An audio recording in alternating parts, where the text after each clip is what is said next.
இயேசு மரியாயே என்ற தன் பெண் பக்தையின் கண்ணீருக்கு நீதி வழங்குவதற்காக 200 ஆண்டுகள் மண்ணுக்குள் புதைந்திருந்த அன்னையின் அதிசய ஆலயத்தையும் காவியத்தை பற்றியும் இந்த நாடகம் வழியாக காண்போம்.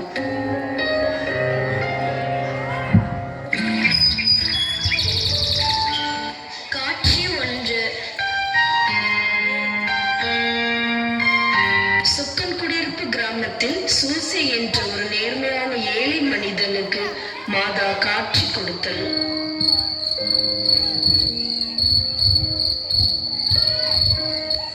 சூசை, சூசை, யாரோ என்னை கூப்பிட்ட போல இருந்தே.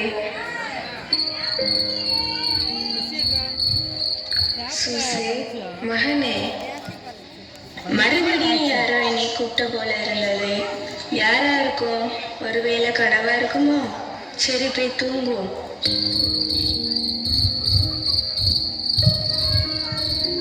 சூசை, சூசை, அம்மா, என் தாயே, நானும் ஒரு ஏழை மனிதன்.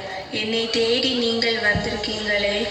சூசை, என் அன்பு மகனே, நான் இந்த சொக்கன் குடியிருப்பு கிராமத்தில் துகில் கொண்டு இறைவனை மகிமைப்படுத்த எனக்கு ஒரு ஆலயம் அமைக்க வேண்டும். அம்மா, நானோ ஒரு சாதாரண மனிதன், என்னால் எப்படி முடியும்? மகனே, நானே உலகின் வழி. என் பெயரை சொல்லி நீ எது செய்தாலும் அதில் நீ வெற்றியை காண்பாய். நன்றி தாயே.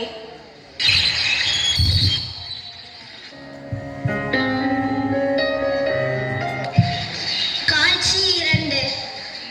சூசை தான் கண்ட காட்சிகள் அனைத்தையும் அரசரிடம் சொல்லுதல்.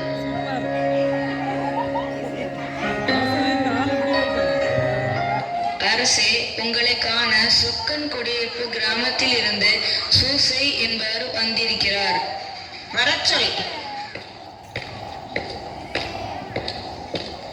சூசை, உங்களை அரசர் வர சொல்கிறார். வணக்கம் அரசே. என்ன சூசை, அரமணிக்கெல்லாம் வந்திருக்க? செல்வந்தரே, சற்று அமைதியாயிருங்கள். சூசை, தாங்கள் வந்த நோக்கம் என்ன? அரசே, எதற்கு வந்திருப்பான்? ஏதாவது உதவி கேட்டு வந்திருப்பான். வேற எதுக்கு வருவான்? ஆம் அரசே, செல்வந்தரின் மகன் சொன்ன மாதிரி நான் ஒரு உதவி கேட்டுதான் வந்துள்ளேன். சொன்னேன்ல, இவனை போல உள்ளவங்க வேற எதுக்கு வருவாங்க? சற்று அமைதியா இருங்கள். சூசை, உங்களுக்கு என்ன உதவி வேண்டும்? அரசே, நேற்று இரவு பரலோக மாதா எனக்கு காட்சி அளித்தார்கள். மாதா நம் கிராமத்தில் துகில் கொள்ள விரும்புகிறார்கள்.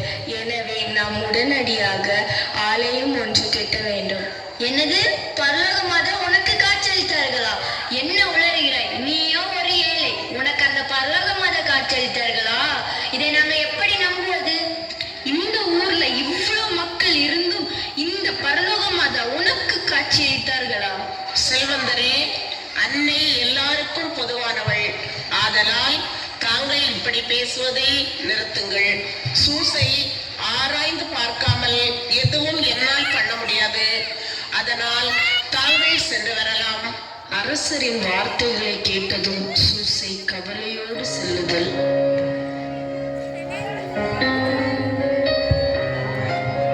காட்சி 3. அன்னைக்காக ஆலயம் கட்டுதல்.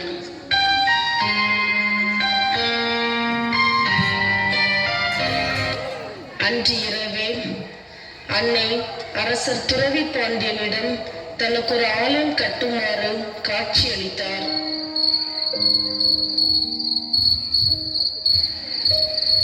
தாயே, என்னை மன்னியுங்கள் தாயே, நான் மிகப்பெரிய தவறு செய்துவிட்டேன். மறுநாள் காலை அரசர் தன் அரண்மனையில் வைத்து ஊர் பெரியவர்களிடமும் மற்றும் செல்வந்தரிடமும் அன்னைக்கு ஒரு ஆலயம் கட்ட வேண்டும் என்பதை பற்றி ஆலோசனை செய்தார். சொக்கன் குடியிருப்பில் பரலோக அன்னைக்காக ஓர் ஆலயம் கட்ட வேண்டும்.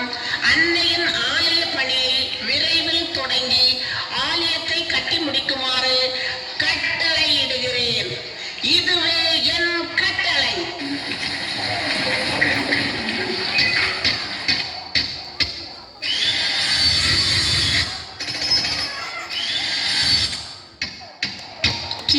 16ஆம் நூற்றாண்டில் பரலோக அன்னைக்காக ஓர் அழகான ஆலயத்தை சொக்கன் குடியிருப்பில் அரசன் துறவி பாண்டியன் கட்டி முடிக்கிறார்.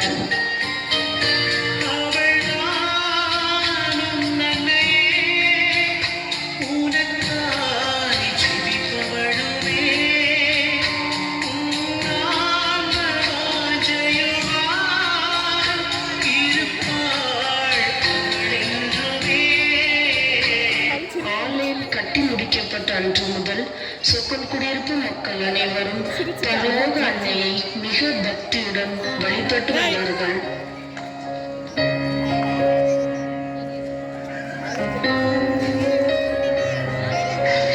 காட்சி 4. ஏழை பெண்ணிற்கு நாளை பசியாற்றுதல்.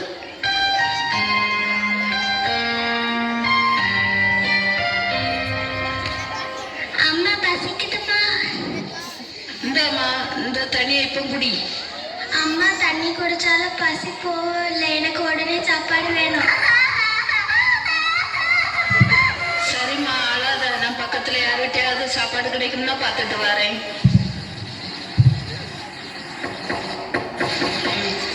சரோஜாக்கா, சரோஜாக்கா, என்ன என்ன வேணும் உனக்கு? அக்கா, சாப்பாடு இருக்குன்னா ஏதாவது தாங்கக்கா, பிள்ளை பசியால அழுதுகிட்டு இருக்கு. உனக்கு வேற வேலையே இல்லையா? எப்போதும் அது இருக்கா இது இருக்கான்னு வந்துட்டே இருக்க. சாப்பாடு எல்லாம் ஒண்ணும் இல்ல, போ அங்க இருந்து. அக்கா, பிள்ளை பசியால அழுதுட்டே இருக்குக்கா. உனக்கு பிள்ளைக்கும் வேற வேலையே இல்ல, போ அங்க இருந்து. சாப்பாடு எல்லாம் ஒண்ணும் இல்ல. இயேசு மரியாதை சோகத்துடன் தன் இல்லத்திற்கு செல்கிறாள்.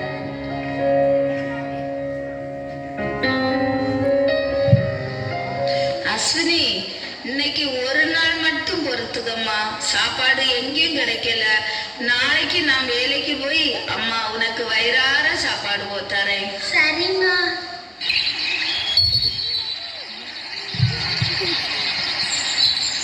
இயேசு மரியாதை வேலைக்காக செல்வந்தரை சந்திக்க செல்வந்தரின் இல்லத்திற்கு செல்கிறாள். வணக்கம் ஐயா. வணக்கம் வணக்கம். என்ன விஷயம்? ஐயா, ஏதாவது வேலை இருந்தா தாங்க ஐயா. வேலையா? நீ என்ன வேலை செய்ய போற? என்ன வேலைனாலும் நான் செய்வேன் ஐயா. உனக்கெல்லாம் வேலை தந்தா எனக்கு கௌரவம் என்ன ஆகுது? வேலையெல்லாம் இல்ல, போ போ போ. வந்துட்டா வேலை தாங்க நினைப்போம். போ இங்கிருந்து. இயேசு மரியாதை மிகுந்த மன வருத்தத்துடன் அன்னையை நோக்கி கதறுகிறாள். அன்னையே, என் பரலோக தாயே, நான் என்ன பாவம் செய்தேன் தாயே? என் பிள்ளை பசியால் வாடுகிறாள், உணவு இல்லை. நான் ஒரு ஏழை பெண் என்பதால் எனக்கு எந்த வேலையும் கிடைக்கவில்லை. வறுமையின் உச்சகட்டத்தில் வாழ்கிறோம். பசி எங்கள் உயிரை எடுக்கிறது.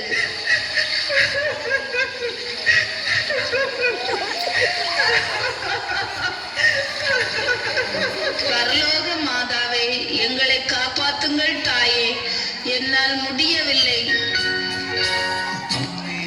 இடைவிடாமல் ஜெபித்த அந்த ஏழை பெண்ணின் மன்றாட்டுகளை கேட்டு மனம் கனிந்த அன்னை மரியா இயேசு மரியாவிற்கு கனவில் காட்சியளிக்கிறாள்.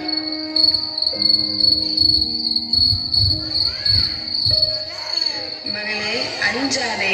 ஒரு உயிர் ஜீவனுக்கு உணவளிக்கும் இறைவன் உன்னை மட்டுமா கைவிடுவாரோ?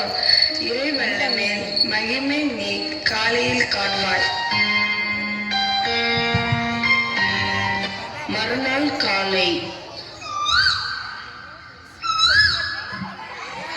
அந்த பரலோக அன்னையின் அருளால் நாரை பறவைகள் அருகிலிருந்த குளத்தில் இருந்து மீன்களையெல்லாம் எடுத்து வந்த இயேசு மரியாவின் வீட்டின் கூரையிலும் வீட்டின் முற்றத்திலும் போட்டது. இயேசு மரியாயை காலையில் வீட்டின் கதவை திறந்து வெளியே வரும்போது அவள் வீட்டின் முற்றமெல்லாம் மீன்களாக கிடந்தன. அம்மா, இது என்ன அற்புதம்! நன்றி தாயே, நன்றி. இயேசு மரியாயை நாரை பறவைகள் போட்ட மீன்களை எல்லாம் விற்று தன் பிள்ளையின் பசியை ஆற்றி வந்தாள். காட்சி 5.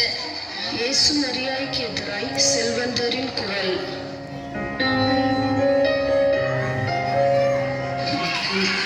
மீன் வேணுமா? மீன் நல்ல ஃப்ரெஷ் மீன். மீன் வேணுமா? மீன் நெத்தலி மீன், வஞ்சர மீன், சால மீன். மீன் அக்கா வாங்க, அம்மா வாங்க. மீன் வேணுமா? மீன். அப்போது அந்த வழியாக வந்த செல்வந்தரும் செல்வந்தரின் மகனும் இயேசு மரியாவை சந்தித்தல். அப்பா, இது அந்த இயேசு மரியா தானே? ஆமா, இயேசு மரியாதை போலதான் இருக்கு. நான் பக்கத்துல போய் பார்ப்போம். ஆமா, இது அந்த இயேசு மரியா தான். இவளுக்கு ஏது பணம்? இவளால் எப்படி வியாபாரம் பண்ண முடியும்? இந்த இயேசு மரியாவிற்கு எங்கிருந்து இவ்வளவு மீன்கள் வந்தது? இவ்வளோ ஒரு பெண், இவளால எப்படி குளத்துல இறங்கி இவ்வளவு மீன்கள் பிடிக்க முடியும்? ஆமா மகனே, இது யோசிக்க வேண்டிய விஷயம்தான். இன்று போகட்டும், நாளை மீண்டும் வந்து பார்ப்போம்.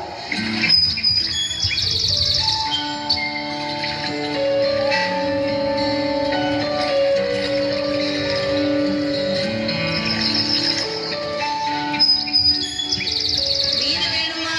மீன் நல்ல ஃப்ரெஷ் மீன். மீன் வேணுமா? மீன் நெத்தலி மீன், வஞ்சர மீன், சால மீன். மீன் அக்கா வாங்க, அம்மா வாங்க. மீன் வேணுமா? மீன். இவள் இன்றும் மீன் வியாபாரம் செய்கிறாள். எங்கிருந்து இவளுக்கு இவ்வளவு மீன்கள் வருகின்றது? இயேசு மரியாதை, நில். என்ன ஐயா? ஏது உனக்கு இவ்வளவு மீன்கள்? எங்கிருந்து கொண்டு வருகிறாய்? திருடினியோ? இல்லை ஐயா. அப்போ வேற யார் உனக்கு மீன்கள் தருவது? மீன்கள் வாங்கி வியாபாரம் செய்ய அளவிற்கு உன்னிடம் பணம் கிடையாது. ஒருவேளை சாப்பாடு இல்லாமல் நீயும் உனது மகளும் கஷ்டப்பட்டு இருக்கீங்க. இப்படிப்பட்ட சூழ்நிலையில் உனக்கு மீன்கள் தருவது யார்? இயேசு மரியாதை, உண்மையை சொல். உனக்கு இந்த மீன்களை எல்லாம் தருவது யார்? ஐயா, நான் திருடவும் இல்லை. எனக்கு மனிதர்கள் யாரும் மீன்கள் தரவும் இல்லை. அப்போ அந்த பரலோக மாதாவா உனக்கு மீன்களை பிடிச்சு தந்தாங்க? ஆமா ஐயா, அந்த பரலோக மாதா தான் எனக்கு இந்த மீன்களை எல்லாம் தந்தாங்க. நாரை பறவை வழியாக எனக்கு இந்த மீன்கள் எல்லாம் கிடைத்தது. என்ன கதை விடுகிறாய்? மாதா உனக்கு மீன் பிடித்து தந்தார்களா? நல்லா இருக்கு உனக்கு இந்த கதை. நான் சொல்வதெல்லாம் உண்மை. மாதாவின் அருளால் நாரை பறவை மீன்கள் எல்லாம் எனக்கு பிடித்து தந்தன. எங்க உன்னுடைய நாரப்பறவையை கூப்பிடுவாப்போ. எங்களுக்கும் மீன்கள் தேவைப்படுகிறது. உனக்கு நாரப்பறவையிடம் எங்களுக்கும் மீன்கள் கொண்டு வர சொல்லி பார்ப்போம். ஊர் மக்களே, இங்க நல்லா பாருங்க. அந்த பரலோக மாதா இவளுக்கு நாரையிடம் மீன் பிடித்து கொடுத்தார்களாம். இவள் அதை வியாபாரம் செய்தாலாம். இது எல்லாம் நம்புற மாதிரியே இருக்கு. உங்களுள் யாருக்காவது மாதா மீன் பிடித்து தந்தார்களா அல்லது நாரை தான் மீன் பிடித்து தந்ததா? சொல்லுங்கள். இல்லை இல்லை இல்லை, எங்களுக்கு தரவில்லை. நாங்கள் நாரை பார்க்கவில்லை. குற்றம் நடந்து விட்டதே. ஐயோ, இந்த புண்ணிய பூமியில் குற்றம் நடந்து விட்டது. இந்த இயேசு மரியாதை ஒரு நடத்தை கெட்டவள். அவள் செய்த தவறில் இருந்து தப்புவதற்காக மாதாவின் பெயரை சொல்லுகிறாள். இந்த புண்ணிய பூமியை அசுத்த பூமியாக மாற்றிவிட்டால் இந்த இயேசு மரியாதை.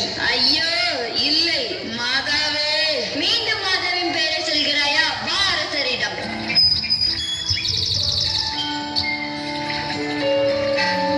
காட்சி 6. செல்வந்தரின் சூழ்ச்சியால் அந்த ஏழை பெண் குற்றவாளி ஆகிறாள்.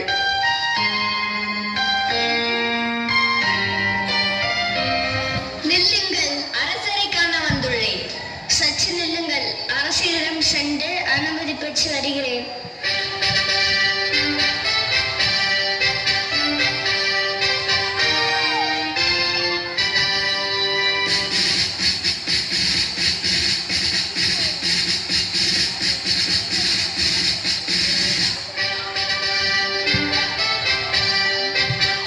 வாளின்றி அரசன், ராஜாதி ராஜன், வீராதி வீரன், சொக்கன் குடியிருப்பு, தாரக வேந்தன், அரசர் துரை பாண்டியன் வருகிறார் வருகிறார் வருகிறார்.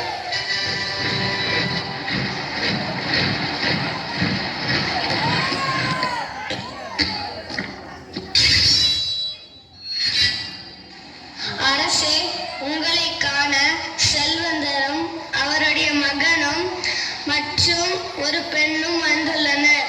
அவர்களை அழைத்து வாருங்கள். வாழும் நினைப்பவனுக்கு வானம் கூட வாயப்படிதான். வாழ பிறந்தவர் நீர். உன் அடிச்சுவட்டிற்காக அரியணை காத்து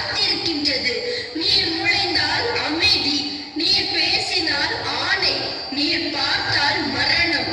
ஏழைகளின் காவலாக இருக்கின்ற சொக்கன் குடியிருப்பு அரசே, நீர் வாழ்க, உன் குலம் ஓங்குக. செல்வந்தரே, போதும் ஐயா. தங்களின் கண்கள் சிவக்கக்கூடிய அளவிற்கு தாங்கள் இங்கே இவ்வளவு ஆக்ரோஷமாக வந்ததன் நோக்கம் என்ன? குற்றம் நடந்து விட்டது அரசே, குற்றம் நடந்து விட்டது. இந்த புண்ணிய பூமியில் குற்றம் நடந்து விட்டது.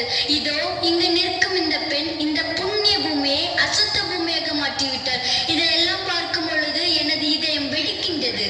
அரசே, நான் எந்த தவறும் செய்யவில்லை. நான் ஒரு ஏழை என்பதால் என் மீது வீண்வழி சுமத்துகிறார்கள்.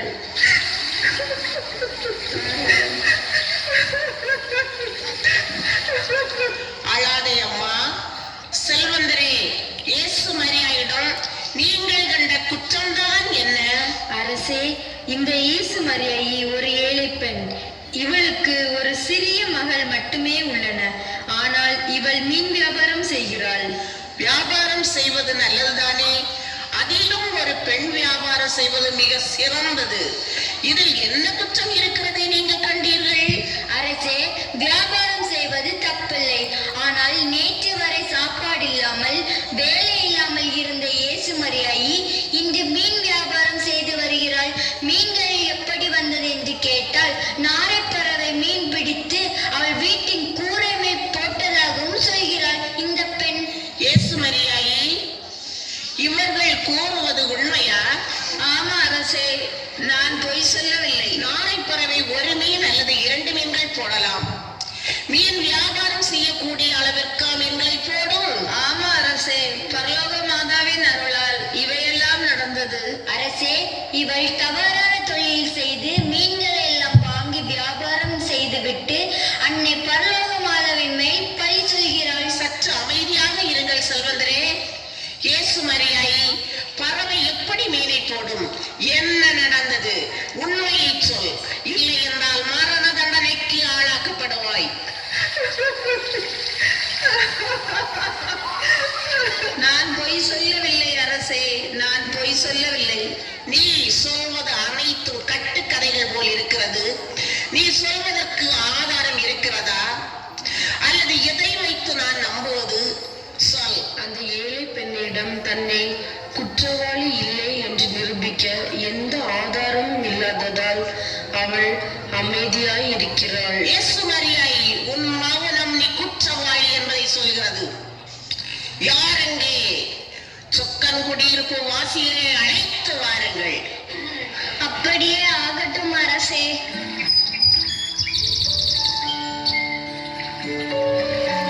காட்சி 7. பணத்திற்காக சொல்லும் பொய் சாட்சிகள்.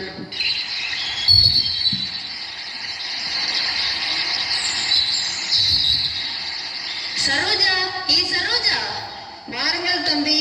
சரோஜா, உன்னுடைய கூட்டாளிகளை இங்க உடனே கூட்டிட்டு வா.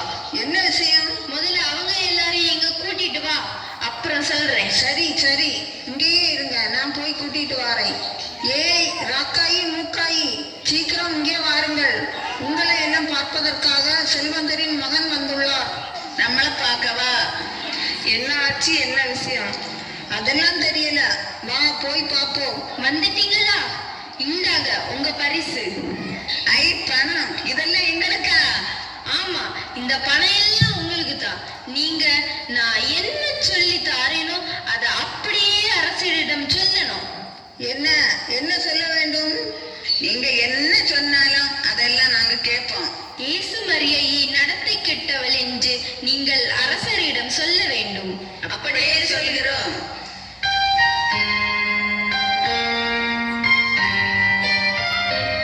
காட்சி 8.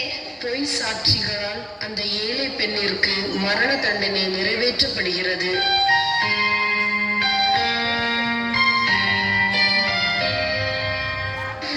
அரசே, சொக்கன்குடியிருப்பு மக்கள் வந்துள்ளனர்.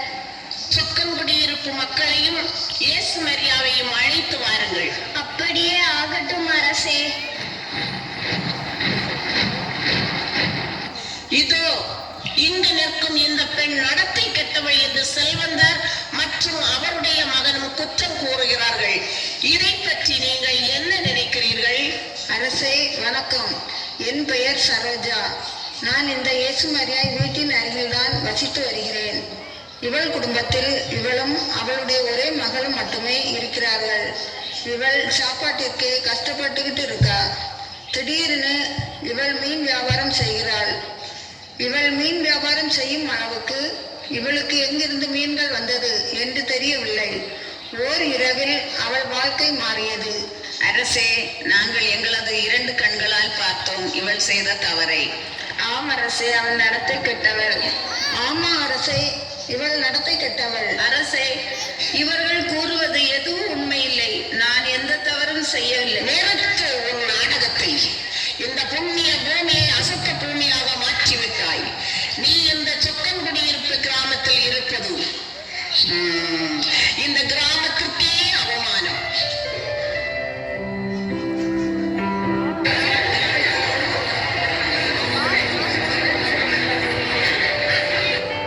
விசாரணை செய்து பார்த்ததில் இந்த பெண் இயேசு மரியாய் தான் குற்றவாளி என்று அறிவிக்கிறேன்.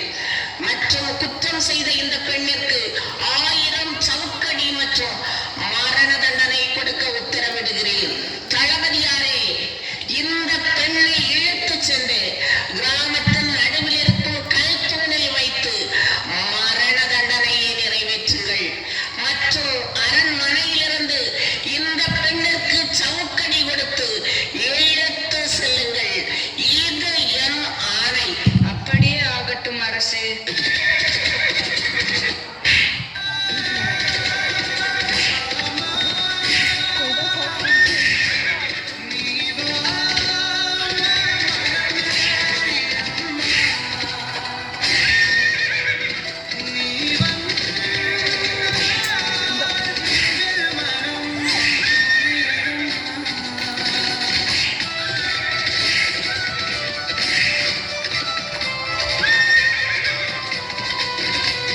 காவலர்களே, இவளை பிடித்து இந்த கல்தூணில் கெட்டுங்க. இவளது மரணம் இங்கு இருக்கும் பெண்களுக்கு ஒரு பாடமாக இருக்கட்டும்.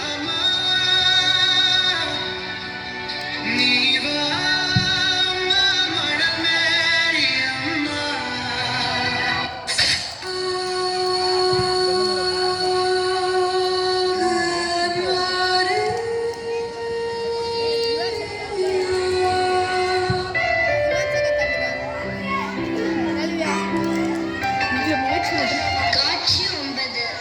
நாரப்பறவைகளின் சாபத்தால் கிராமத்தில் மணல் புயல்.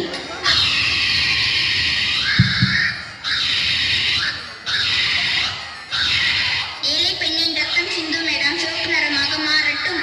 இந்த அப்பாவி பெண்ணின் ரத்தம் சிந்திய இந்த இடம் மண் புயலால் மூடட்டும்.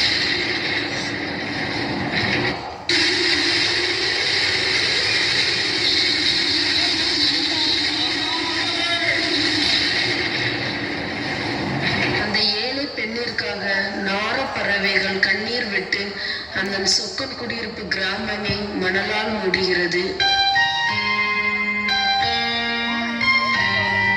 காட்சி 10. 200 வருடங்கள் கழித்து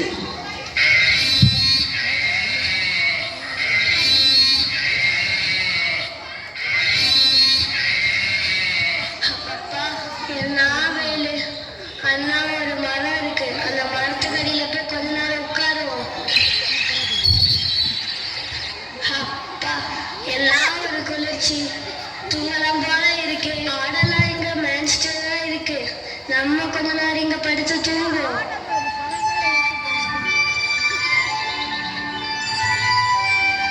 என்ன நண்பா, ரெஸ்ட் எடுத்துட்டு இருக்கிறியா? வா, கொஞ்ச நேரம் போய் விளையாடுவோம். சரி வா, விளையாடுவோம். என்ன விளையாடலாம்? ஓடி பிடிச்சு விளையாடுவோமா? நான் அதோட வரேன், நீ ஓடு.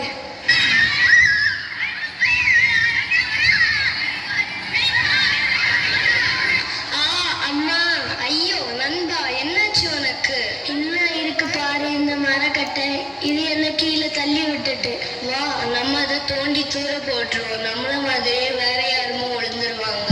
தோண்டு, நல்லா தோண்டு. இன்னும் கொஞ்சம் ஸ்பீடா தோண்டு. தோண்ட தோண்ட வந்துகிட்டே இருக்கே. உள்ள ஏதோ பெருசா இருக்க போல இருக்கு. வா, நம்ம உடனே போய் ஊர் மக்கள்கிட்ட போய் சொல்லுவோம். நான் ஆடு மேய்க்க பார்த்தேன். ஆமா, சிலுவையை பார்த்தோம். நம்ம பங்கு தந்தையிடம் முதலில் செல்வோம். வாங்க நம்ம பங்கு தந்தையை பார்க்க போவோம். ஃபாதர், ஃபாதர், வணக்கம். என்ன எல்லாரும் சேர்ந்து வந்திருக்கீங்க? ஃபாதர், இந்த சிறுவர்கள் ஏதோ சொல்கிறார்கள். என்னன்னு நீங்களே கேளுங்க. என்னாச்சு? என்ன நடந்தது? ஃபாதர், நானும் என் ஃப்ரெண்டும் விளையாடிட்டு இருக்கும்போது நான் கால் தட்டி கீழே விழுந்துட்டேன். அதை வெளியே எடுக்க தோண்டும் போது மண்ணுக்குள்ள ஒரு சிலுவை இருந்துச்சு. சிலுவையா? அந்த இடத்துல சிலுவை இருக்குதா? அதுவும் மண்ணுக்கு அடியில இருக்கிறதா? வாங்க எல்லாரும் போய் பார்ப்போம். பங்கு தந்தையின் அறிவுறுத்தலின்படி ஊர் மக்கள் அனைவரும் சேர்ந்து அந்த சிலுவை இருந்த இடத்தை தோண்டி பார்க்கும்போது உள்ளே அன்னையின் அழகான ஆலயம் தென்பட்டது.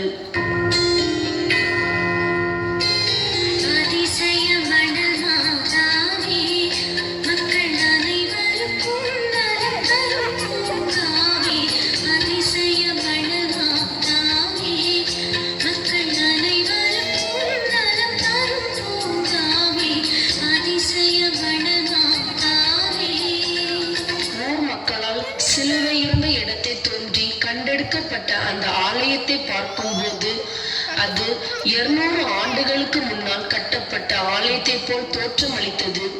பங்கு தந்தை மற்றும் ஊர் மக்கள் ஆலயத்தின் கதவை திறந்து உள்ளே சென்று பார்க்கும்போது அங்குதான் ஓர் அதிசயம் நிகழ்ந்தது. அதாவது பரலோக அன்னையின் அழகிய சிற்பம் தங்கத்தை போல் ஜொலித்து ஊர் மக்களுக்கு காட்சியளித்தனர். அது மட்டுமின்றி அந்த அழகிய சிற்பத்திற்கு முன்னால் ஒரு மெழுகுவர்த்தி அணையாமல் எரிந்து கொண்டே இருந்தது. அதை பார்க்கும்போது ஏறத்தாழ 200 ஆண்டுகளுக்கு முன்னால், அதாவது மணல் புயல்களால் சூழப்படுவதற்கு முன்னால் ஏற்றப்பட்ட மெழுகுவர்த்தி போல் காட்சியளித்தது. புனித தோமா மற்றும் புனித சவேரியார் வாழ்ந்து பணி செய்த அந்த சொக்கன் குடியிருப்பு கிராமத்தில் 1500ஆம் ஆண்டு வரை பரலோக மாதாவாக காட்சியளித்த அந்த அன்னை 1700ஆம் ஆண்டிலிருந்து அதிசய மணல் மாதாவாக காட்சியளிக்கிறாள். இன்று வரை தூத்துக்குடி மறை மாவட்டம் சொக்கன் குடியிருப்பு கிராமத்தில் அதிசய மணல் மாதாவாக இருந்து காட்சி அளித்துக் கொண்டிருக்கிறாள் நம் அன்னை. தந்தை, மகன், தூய ஆவியின் பெயராலே ஆமென். அன்பு சகோதர சகோதரிகளே, நாமும் இயேசு மரியாதைப் போல எத்தனை துன்பங்கள் வந்தாலும் இறைவனை விட்டு பிரியாதிருப்போம். அப்போது நம் இறைவனும் நம் அன்னையும் போல நீதி வழங்குவார்.